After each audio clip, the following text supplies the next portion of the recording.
Due yet on the Zimbabwean power-sharing talks. The talks between President Robert Mugabe and opposition leader Mr. Morgan Tsvangirai resumed on Tuesday in an effort to broker common footing over the new structures of the government. The opposition leader Mr. Morgan Tsvangirai says the talks ended with no conclusion and will resume on Wednesday. The deal brokered by former South African President Thabo Mbeki last month is said to be in danger of collapsing over disagreements about cabinet posts.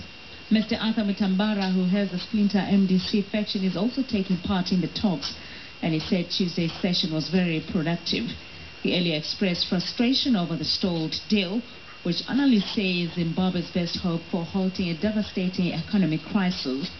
However, many say the talks look doomed and Mr. Mbeki will have less leverage in Zimbabwe after being ousted as South African president by his own party, ANC, last month. And as Zimbabwe's political and economic landscape descends into bleakness, its education system is also suffering. It's unclear if school examinations will be written this year. There are no timetables, and universities remain closed. Busy studying for an examination, even though these pupils don't know when or if they'll write exams. At this school, it's a shepherdless flock. The children are unaware of their destiny and fate. With no teacher in class, they are only spurred by the will to succeed. Welcome to Zimbabwe, a country once touted as a provider of arguably the best education system on the continent. That status, that legacy, it's all but gone.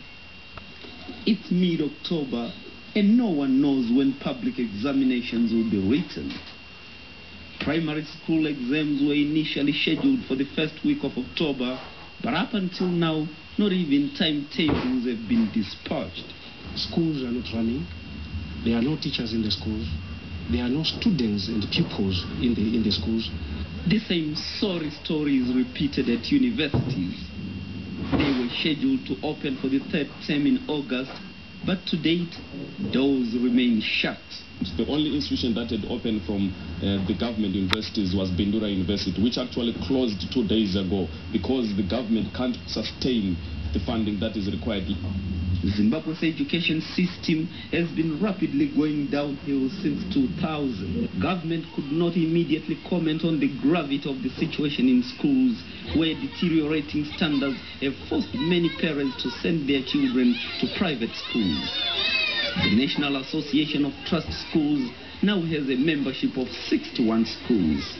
As political leaders haggle over apportionment of cabinet posts, these are the silent victims of that impasse. They committed no crime whatsoever, but are paying so dearly for the greediness of their leaders. And all this while the world watches. One day when they sit down to reminisce over this forgettable episode of their history, they'll remember not the words of their enemies, but the silence of their friends. John Yashanu, SABC News, Harare, Zimbabwe.